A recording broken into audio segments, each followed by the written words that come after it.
By this point, you're well on your way to building some awesome bases in Grounded 2. But what if I told you that you might be missing out on some incredible building tips? My name is Codiak, this is Legacy Gaming, and today we're showing you a bunch of awesome things to take your efficiency and bases to the next level. Surviving Brook Hollow Park is priority number 1, but I would argue that priority number 2 is building an incredible base. We've designed a bunch and even showed you a few of our favorite base locations in another video, but today we want to get a little more hands-on and show you some cool building techniques you might not have considered and how you can weave them into your own builds. If you're tired of using staircases to get into an elevated base, we've got a neat, albeit complex solution for you to check out. The web elevator, despite taking a solid amount of coordination to construct, will set you up with a rapid way to reach even the highest of bases.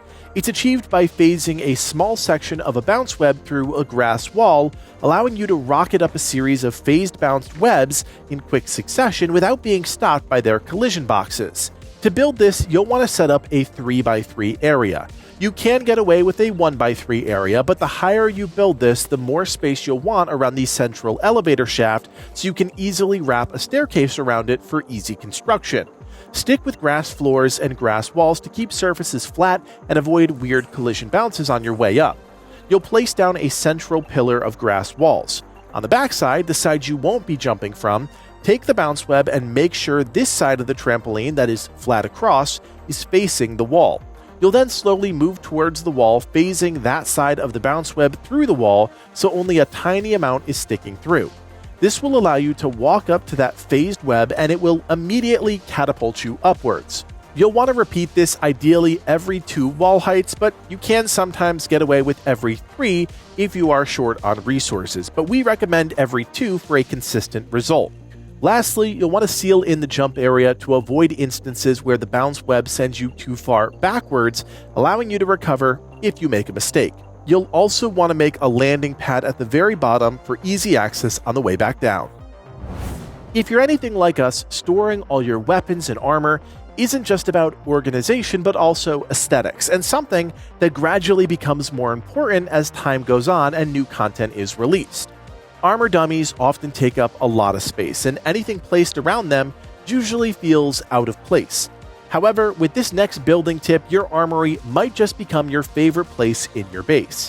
What we wanted to show you is this design here, which condenses our armor dummies to fit within a quarter block of space, illuminating them with a specific color for easy organization and allowing you to also store and visually pair your weapons with the various sets of armor. Not only does it look fantastic, but it also keeps things recognizable at a glance. To build this within your base, you'll want to follow a few key tips to get things up and running without the headache it could produce. First of all, when making the alcoves for your armor stand, construct the floor first. This is the area that the base of your armor stands will rest on. Next, place your torches against the back wall and set the desired color that will illuminate the box from behind it. Once your alcove is built, reaching these torches again becomes near impossible, which is why we take care of that step first. Once those are placed, build the ceiling of the alcove. After the alcove is built, you can then place the armor stands, which will initially clip through the ceiling. You can then pose them in the squat position in order to make them fit within this small area. If you try to pose them first, then try to place the ceiling, the game wouldn't let you, as the armor stands have a collision box that extends above where the actual model is. Once this is all set up, place weapon wall mounts above and below where the armor stands are placed. This will allow you to store all of your weapons easily identifiable at a moment's notice and swap them out quickly as needed while making the armory just look cool. If you've ever been in a situation where you're constantly looking for food, then this next Grounded 2 building tip will set you up with infinite weevils. This simple design will gradually attract weevils over the course of a day, trapping them in a pit and allowing you to harvest them whenever you're in need of food. The awesome part about this is that it only takes up a 5x5 space. You can make it larger if you really want to, but there really isn't a need to do that. Start with your central scaffolding and set it to near max height. This will prevent bugs from reaching this platform and will be just high enough that your roof tiles placed around the border will clip into the ground, forming a seamless ramp all the way around. leave the ring between the central platform and the outside ramps empty. This is the pit the Weevils will fall into over time. Finish this off by placing walls to prevent Weevils from slipping under the roofs or in between the scaffolding of the central platform when inside. To make this functional, you'll need to do one last thing. Weevils are attracted to mushrooms, so this is how you bait them into the trap. If there are a ton of mushrooms near your base, these will distract any Weevils that wander nearby, so make sure you harvest the surrounding area thoroughly. Take some of the mushrooms you collect and drop a pile of them on the top of the platform in the center. This will attract the Weevils to your pit and over time, set you up with infinite food. A quick design we wanted to showcase involves optimizing your storage. Since the storage system in Grounded 2 revolves around having crafting stations in close proximity to your chests, in order to pull from the resources inside, you'll often want your storage to be condensed and centralized, which this design accomplishes. A rule of thumb when setting up an area for storage is to use grass floors. This is because, for whatever reason, nearly all surfaces in Grounded are physicalized, so any variation in a surface can cause a placeable object to tilt in ways you might not want them to. Grass floors are the only surface that simply don't have this problem, so we want to make sure we're using them for all storage designs. Ideally, we want to divide a line of square tiles in half using half walls. You'll place your chest angled like this from end to end on both sides of the half wall. Then you'll place another line of grass floors on the half walls to set up a tiered shelving system where you can repeat the same placement of the chests. This lets you save a lot of space by keeping your shelves and chests all contained within a square footprint. This design also features a hidden benefit.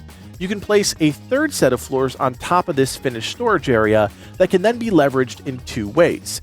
First, it lets you place a bunch of stuffed bugs up top, allowing for easy access to their buffs, but also keeping them out of the way.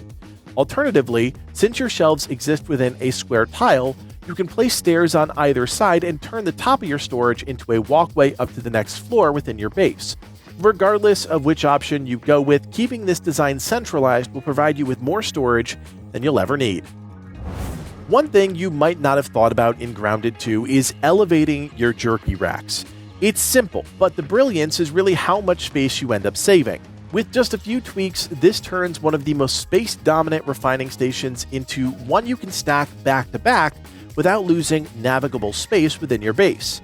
This design is as simple as placing half floors across a wall, which will serve as the foot supports for half of the jerky rack. Then you'll need to build a second set of half floors a full square space away by either supporting them with a half wall or attaching them to another wall.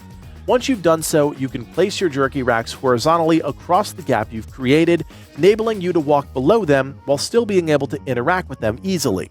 Setting up a spot in your base like this allows you to fit a ton of jerky racks in a much more condensed and easy to access area.